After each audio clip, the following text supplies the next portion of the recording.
Le premier aspect, c'est l'aspect extérieur de l'enfer. L'aspect extérieur de l'enfer. Une fois le prophète sallam était avec les Sahaba. Quand ils ont entendu un grand bruit, un fracas, wajbatan, quelque chose qui tombe, boum, quelque chose qui tombe. Et le prophète sallam dit, est-ce que vous savez c'est quoi? Ils ont dit Allah wa Rasuluhu a'lam. Il a dit, c'est un rocher qui a été jeté dans l'enfer depuis 70 ans. C'est maintenant qu'il a atteint le fond. Et vous avez entendu son bruit. Vous voyez, on a parlé l'autre jour du ghaib. Yaqin ala al-ghaib. Et je vous ai dit qu'il y a une règle en islam.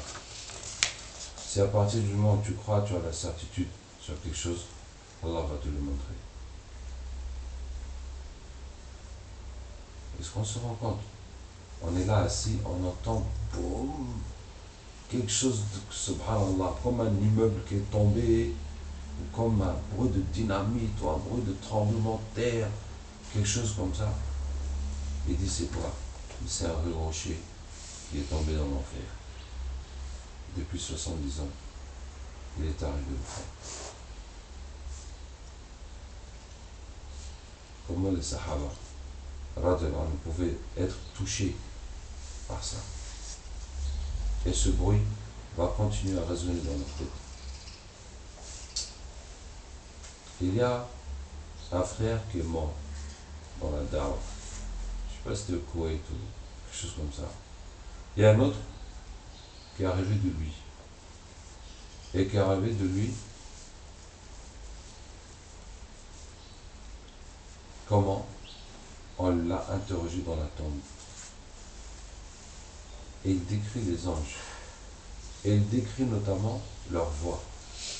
Et vous voyez, le prophète ça me dit que leurs yeux sont comme l'éclair.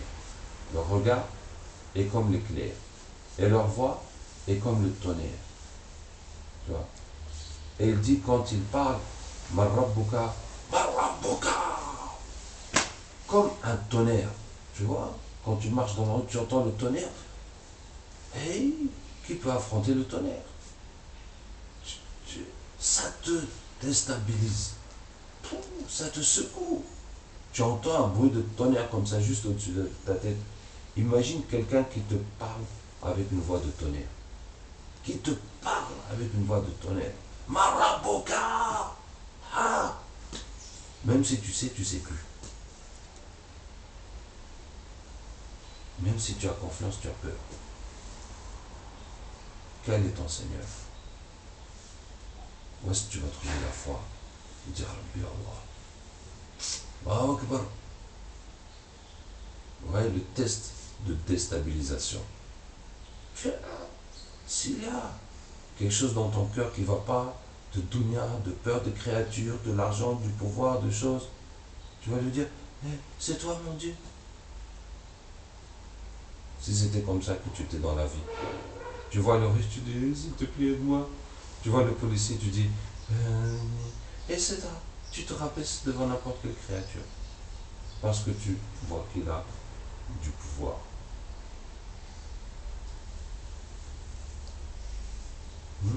Est-ce que tu peux devant n'importe quelle créature dire c'est Allah qui est grand et te maintenir debout? Ou bien tu vas cacher ton chapeau, cacher ta religion pour négocier ta situation. Hein?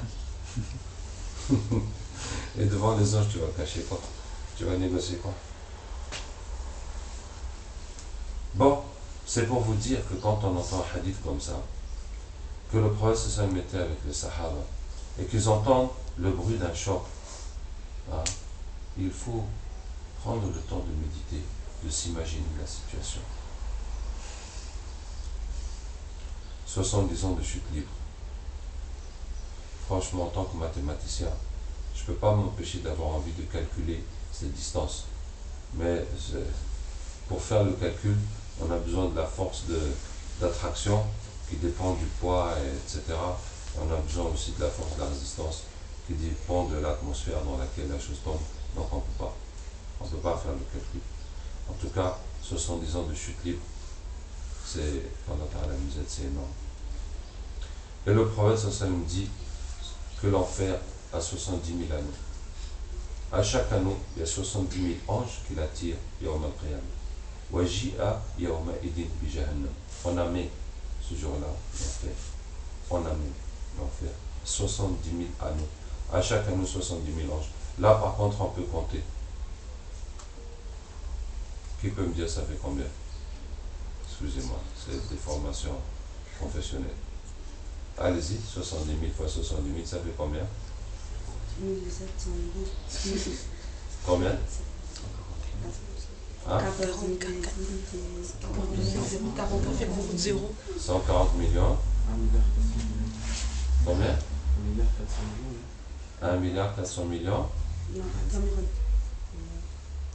Non, 49, exact 0. 14 et 30 0. Mais combien de zéros? 4 millions 900 000. 4 millions 900 000. Ouais, c'est bizarre, hein? C'est juste 70 000 fois 70 000. Mais j'ai jamais eu quelqu'un qui m'a donné la bonne réponse. Ah, 4 milliards 900 millions. Alhamdulillah. Donc vous voyez que 7 fois 7 c'est 49. Donc tous ceux qui disent 14, non, c'est pas ça. Là c'est 7 plus 7, mais c'est 49. Combien de zéros? Tu as 4 zéros dans 70 000, donc ça fait 8 zéros. 8 zéros. 8 zéros c'est 100 millions. Donc 4 milliards 900 millions. Presque 5 milliards d'anges. Presque 5 milliards d'anges. Ouais. Autant que d'humains sur Terre, bon, un peu moins. En tout cas, hein, presque 5 milliards d'anges pour tirer l'enfer. Et quand les anges ramènent l'enfer, Allah lui dit parle, takallami. Et elle dit wa izzatika ya rabbi wa jalalika la antaqimanna al-yawma mimman akala rizqaka wa abada ghayraka. Et l'enfer dit par ta majesté, Seigneur, par ta puissance, aujourd'hui je vais me venger de ceux qui ont mangé tes biens et qui ont adoré autre que toi. Ça veut dire que l'enfer est consciente. L'enfer est consciente. Hein? Le jour où on dit à l'enfer, est-ce que tu es pleine? Et elle dit encore, allez, encore, j'en veux encore. Hein? Et l'enfer est en colère contre les gens qui sont dedans. Elle va presque se fendre de rage. Tellement l'enfer est en rage contre les gens qui sont dedans. Et le prophète se dit, quand les anges amènent l'enfer, à un moment, l'enfer échappe aux anges. Elle s'échappe, comme quelqu'un qui est tenu par des chaînes, et malgré ça, il s'enfuit. Il a la force, il a échappé à tous ses gardiens, hein, et il s'échappe et il vient attaquer les gens. Il vient tomber sur les gens qui sont là, et les gens paniquent et crient. Et le prophète va se prosterner sous le trône d'Allah Ta'ala et lui demander de la retenir, de le retenir. Et Allah va le retenir. Et l'enfer, le prophète m'a dit, Allah l'a allumé 1000 ans jusqu'à ce qu'il devienne rouge, et 1000 ans jusqu'à ce qu'il devienne blanc, et 1000 ans jusqu'à ce qu'il devienne noir. Elle est noire ténébreuse. C'est-à-dire que la personne en enfer ne voit même pas sa main. Il y a le feu, la chaleur, la fumée, mais il n'y a pas la lumière à l'intérieur. C'est noir. Pour ça, le pont qui passe au-dessus de l'enfer, c'est dans le noir total. Le prophète ça me dit que le pont, il fait 1000 ans de montée, 1000 ans ligne droite, 1000 ans de descente. Dans un autre hadith, c'est 500 ans montée, ligne droite, descente. Donc un total de 1500 ans, de 3000 ans pour la traversée de l'enfer. Et la profondeur, chute libre de 70 ans. Et la distance à droite, à gauche, ça ce n'est pas spécifié. Hein? Ce n'est pas spécifié. Quel vertige tu vas avoir en passant sur un fil, un pont aussi fin qu'un cheveu, aussi tranchant qu'un sabre, tout noir, sur une hauteur de 70 années de chute libre, et sur une étendue de 3000 ans de marche, ou 1500 ans de marche. Aïe, aïe, aïe, aïe. Quel équilibriste, hein? Quel vertige. Et c'est noir, tu vois rien. Tu vois pas où tu peux mettre ton pied pour marcher sur ce pont. Allahu Akbar. Vous savez, on parle de ça. Hein? Cheikh Yunus nous a raconté une fois qu'Allah lui a montré l'enfer dans le rêve. Ouais. Maintenant, ces rêves-là, ces rêves, ce n'est pas un hadith, ce n'est pas quelque chose qu'on va rajouter dans les délits. Mais, ça te montre, comme je vous ai dit, il y a une règle. Quand tu crois, Allah te montre. Hein? Quand tu crois, Allah te montre. Et les gens qui ont vu ça, effectivement, ça correspond à la description qu'on avait, mais on n'a pas senti cette description. Jusqu'à ce que là, quelqu'un te dit, j'ai vu ça. Ah, mais oui, c'est ce qu'on nous a dit. On nous a dit comme ça. Et oui, mais quand quelqu'un l'a vu et te raconte, ça te touche beaucoup plus. Et si tu le vois toi-même, aïe, ça va te toucher encore plus. Tu vois? Et pour ça, ce qu'il faut, quand on écoute ça, les Sahaba disaient, quand le prophète nous parle de l'enfer du paradis, c'est comme si on le voit de nos yeux. Ouais. C'est pour ça, ces histoires ou ces hadiths, il faut les vivre comme un film. Comme un film. T'imaginer être dedans jusqu'à ce que tout à coup, ça te fait un flash.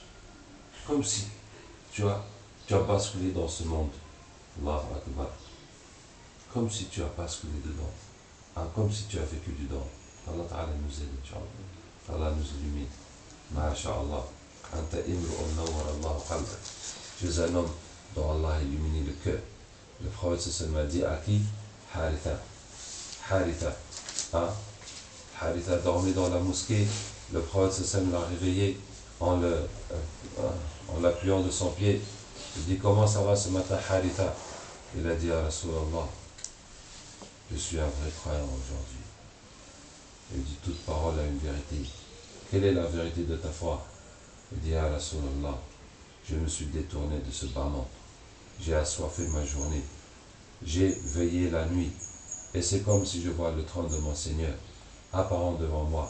Et c'est comme si je vois les gens du paradis qui se visitent et les gens de l'enfer qui hurlent. Et le prophète lui dit, tu es un homme dont Allah a illuminé le cœur. Tu as su, tiens bon. Tu as su, sois constant. Tiens bon. 3 fois. Et Haritha est mort à la bataille de Uhud, à la bataille de Uhud. Et sa mère est venue voir le prophète et lui dit, Rasulallah, Haritha est mort. Dis-moi, est-ce qu'il est au paradis pour que je patiente ou qu'il est en enfer pour que je pleure? Il dit, mais tu es folle. Mais est-ce que tu es folle ou quoi? Hein? Il y a des paradis dans le paradis. Et ton fils a gagné le Firdaus le plus haut. Voilà. Voilà. Masha'Allah. Qu'est-ce qu'on disait? Donc, le pont au-dessus de l'enfer. Cheikh Yunus te raconte, tu es au bord de l'enfer. Tu ne vois rien, rien. Et il a dit, c'est comme quand tu es au bord de la mer. Quand tu es au bord de la mer, tu ne vois pas la fin de la mer. À la fin, la mer et le ciel se confondent. Hein? À un moment, tu ne vois plus la limite entre la mer et le ciel. Imagine maintenant quand il fait noir, quand c'est la nuit, tout est noir, tu ne vois rien. Tu ne vois pas entre le ciel qui est noir et l'enfer qui est noir. Et devant, à perte de vue, tu ne vois aucune limite. Et tu ne vois rien, mais tu entends le bruit de l'enfer. Quel est le bruit de l'enfer? Zafirun wa shahiq. Un sifflement, un reniflement. Comme le bruit de l'âne. Zafirun wa shahiq. Il siffle, il renifle. Le bruit du feu qui broie les choses. Hein? Imagine un grand feu et tu jettes plein de trucs dedans. Plein de trucs. Ça fait des bruits de sifflement, de reniflement, comment on dit ça, hein? De gaz qui s'échappe, de gaz qui rentre, qui sort. Hein? Parce que la combustion, elle est pêle-mêle, vous voyez? C'est pas une combustion totale. Bon, je ne vais pas rentrer dans la chimie. En tout cas, c'est pêle-mêle. Il y a du gaz qui s'échappe, il y a des choses qui ne sont pas bien brûlées. Hein? Zafir, c'est le bruit de l'enfer qui est en colère. Le bruit de l'enfer qui est en train de broyer détruire, de travailler les gens qui sont dedans. C'est ça que tu entends. C'est ça que tu entends. Et maintenant, tu dois traverser. Avance. Tu vois même pas où tu peux mettre ton pied. Quel pont? Quel pont? Tu vois rien. Un pont comme un fil, comme un cheveu, au-dessus de cet enfer, et dans le noir total. Effectivement, les gens ne passent que par leur lumière. Ce n'est qu'avec la lumière que les gens passent. Et le prophète dit, Allah, les premiers qui passent, ils ont une lumière tellement grande que l'enfer lui dit, Asri' ya mu'min fa inna nuraka atfa'ana. L'enfer lui dit, dépêche-toi croyant, ta lumière éteint mon feu. Ah, Akbar, ta lumière éteint mon feu. Et cela, il passe comme l'éclair. Ah, Akbar. Ensuite, les autres passent comme le vent. Les autres passent comme un cheval qui galope. Tagadak, tagadak, tagadak. Les autres passent à la course. Les autres passent à la marche. Les autres passent en rampant. Les autres passent avec une lumière clignotante. Un coup ça s'allume, il avance. Un coup ça s'éteint, il va tomber. Et ça s'allume, il se redresse, il avance un petit peu, ça s'éteint, etc. Et il y en a que sa lumière s'arrête en plein sirat. Il dit à Rabbi, lima bata'ta bi. Il dit Seigneur, pourquoi tu m'as laissé tomber? Et Allah lui dit, innama bata'a bika amalika. Ce sont tes œuvres qui t'ont laissé tomber. Et le prophète sallallahu alayhi wa sallam dit, وَمَنْ بَطَّأَ بِهِ عَمَلُهُ لَمْ يُسْرِعْ بِهِ نَسَبُهُ. Celui que ses œuvres le laissent tomber, ce n'est pas ses relations et ses proches qui vont le faire avancer. Je vais crier, hé, mon frère, hé, papa. Lui, il est parti de, hey, personne ne se retourne derrière. Personne ne regarde personne.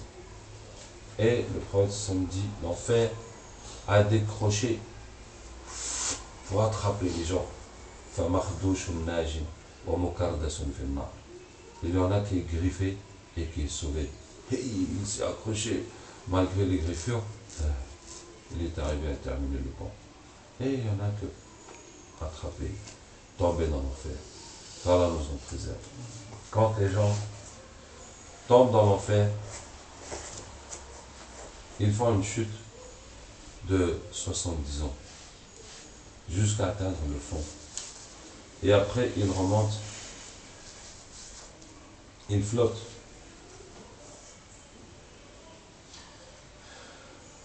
Ils remontent, ils flottent, jusqu'à chacun se stabiliser à son niveau. Nous passons au deuxième aspect de l'enfer, qui est les 7 sous-sols de l'enfer. Allah Ta'ala dit, laha sab'atu abwab. Likulli babin minhum juz'un maqsum. Elle a 7 portes. Chaque porte a une partie déterminée. Les portes de l'enfer, ce n'est pas des portes comme on connaît où tu avances debout. Non, c'est des trappes, c'est des sous-sols. Les sous-sols, 7 niveaux de l'enfer. Et là encore, ce n'est pas des portes que tu ouvres la trappe et tu passes en dessous. Non, l'enfer est une grande fosse. C'est juste qu'il y a 7 niveaux. À un moment, tu passes niveau 1, niveau 2, niveau 3, niveau 4, etc. Allah nous préserve. Allah nous préserve. Abdullah ibn Mas'ud dit que jamais leurs pieds ne se posent sur quelque chose de dur. Il n'y a pas un saut. Tout le monde nage, baigne dans l'enfer. Un grand feu, un feu où les gens flottent dedans. Les gens flottent, nagent dans le feu. Ils sont comme ça. Donc, la personne, quand il tombe dans l'enfer, ceux qui passent sur le pont tombent dans l'enfer. Qu'Allah nous en préserve. Les autres, le pont est uniquement pour les croyants. Les mécréants sont jetés dans l'enfer. Chaque fois qu'on y lance un groupe, les anges gardiens les interrogent. N'avez-vous pas reçu un avertisseur? Jusqu'à ce qu'il ne reste que les croyants avec les hypocrites, al-munafiqun. Et les hypocrites sont avec les croyants, puisqu'ils n'ont pas d'autre religion que l'islam. Mais ce n'étaient pas des musulmans non plus. Mais ils sont avec les musulmans. Et les musulmans commencent à passer sur le pont avec leur lumière. يوم يقول المنافقون والمنافقات للذين آمنوا انظرونا نقتبس من نوركم. Et les hypocrites disent aux croyants, attendez, attendez, on va passer avec votre lumière. Comme si tes feux ne marchent pas, tu vas te coller derrière la voiture d'un ami pour qu'il t'accompagne jusqu'à chez toi. Attendez, on va passer avec vous avec votre lumière. On dit non, il faut retourner dans la dunya pour chercher la lumière. Voilà. Il faut retourner là-bas, avoir la foi, faire les bonnes actions. C'est comme ça qu'on peut avoir la lumière. قيل ارجعوا وراءكم فالتمسوا نورا فضرب بينهم بسور له باب باطنه فيه الرحمة وظاهره من قبله العذاب. Et on a mis un mur entre eux qui d'un côté est miséricorde, de l'autre côté c'est le châtiment. Vous voyez, les hypocrites jusque-là, يوم يبعثهم الله جميعا فيحلفون له كما يحلفون لكم ويحسبون أنهم على شيء ألا إنهم هم الكاذبون. Le jour où Allah les ressuscite tous et ils vont lui jurer comme ils vous jurent et ils pensent qu'ils ont une chance de s'en sortir alors qu'ils sont les menteurs. Et jusqu'au pont, jusqu'au moment de passer le pont, et ils essaient encore de se faire passer pour des musulmans. Donc, les gens tombent dans l'enfer, ou bien sont jetés dans l'enfer, et ils tombent jusqu'au fond, et après ils remontent, et chacun va se stabiliser dans son niveau. Le premier sous-sol de l'enfer, c'est les croyants qui ont fait les péchés, qui ont fait trop de péchés, ashab ou shimal, les gens de la gauche. Cela, à un moment viendra, ils vont tous partir. À un moment viendra, ils vont tous partir. Quand le premier quand les gens passent le pont, il y a ceux qui ont passé le pont et ne peuvent plus avancer. Ashabul Araf. Ceux qui étaient ex-aequo en bonne et mauvaise action. Donc, leur compte est nul.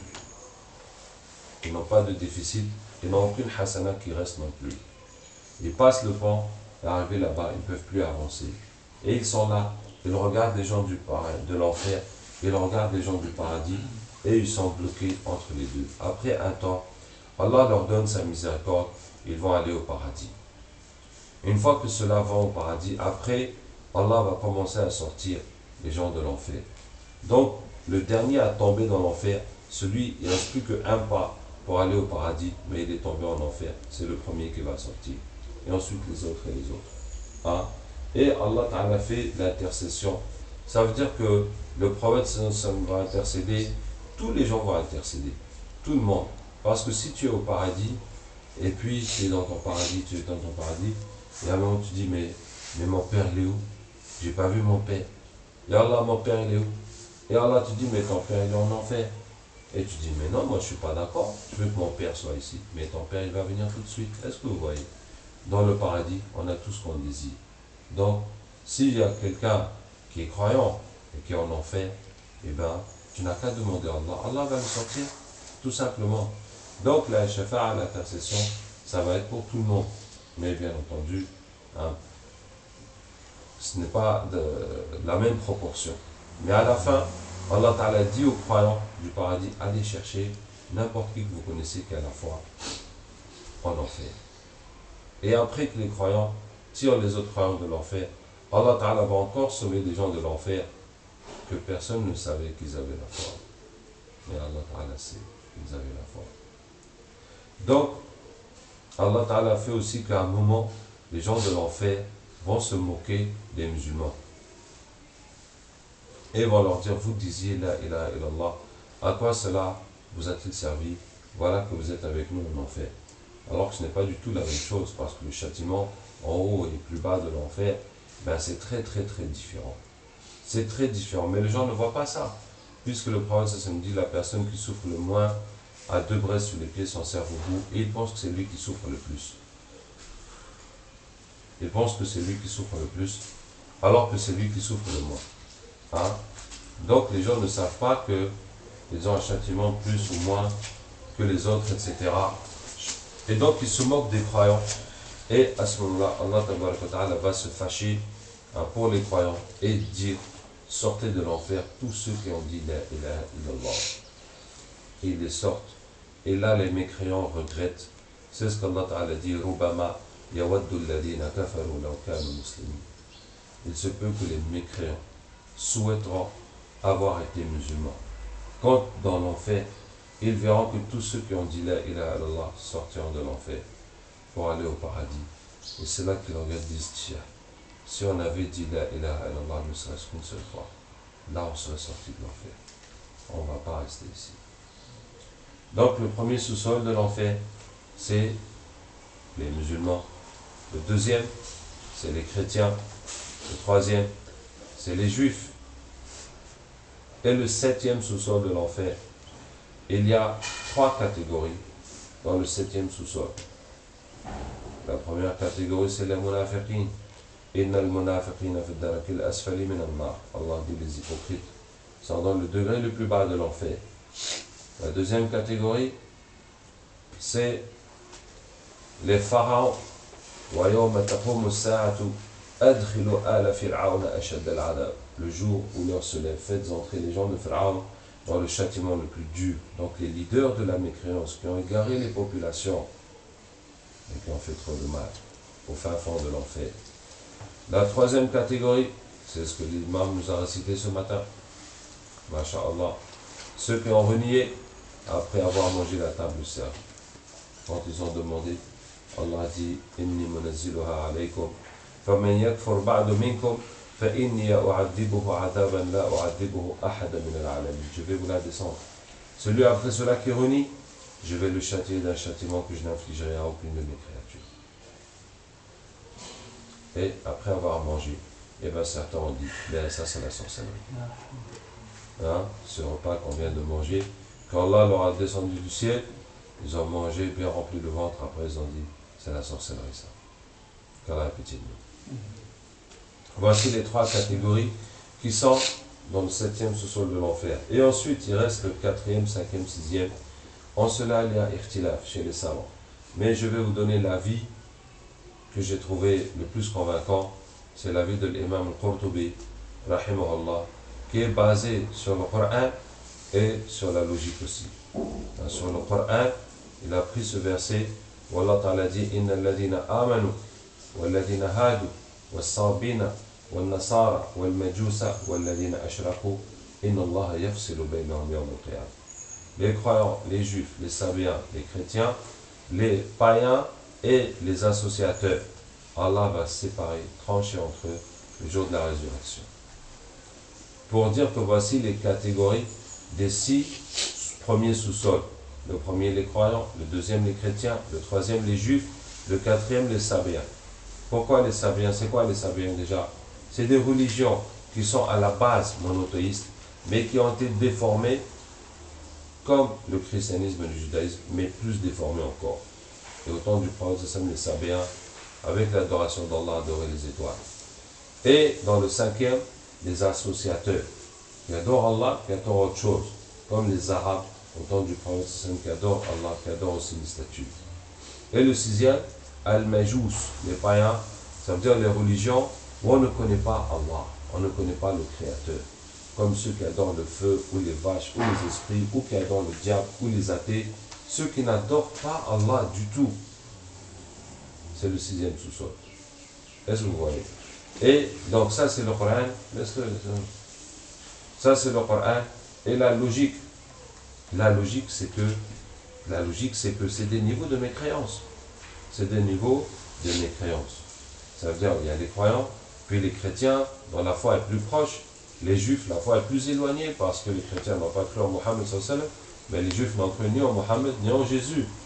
Hein? Après les sabiens qui ont mélangé avec autre chose, les associateurs qui adorent Allah, qui adorent autre chose, franchement, et les païens qui ne connaissent pas Allah du tout. Et ensuite, il y a les 3 autres catégories, les hypocrites, les pharaons, et ceux qui ont renié après avoir vu les grands miracles. Donc, ce qu'on va dire les grands mécréants, en tout cas, c'est ceux qu'Allah a mis au fond de l'enfer. Vous voyez? Bon, je vous dis, c'est le seul avis qui est basé sur un délit. Parce que les autres avis des savants, c'est des rails, c'est des opinions. C'est des opinions où il n'y a pas de hadith pour corroborer Donc voilà, alors que là, ça se base quand même sur un verset du Coran. Voici donc le deuxième aspect de l'enfer qui est quoi? Qui est les 7 sous-sols de l'enfer. Je commence à m'inquiéter parce que le frère m'a dit à 7 heures de partir.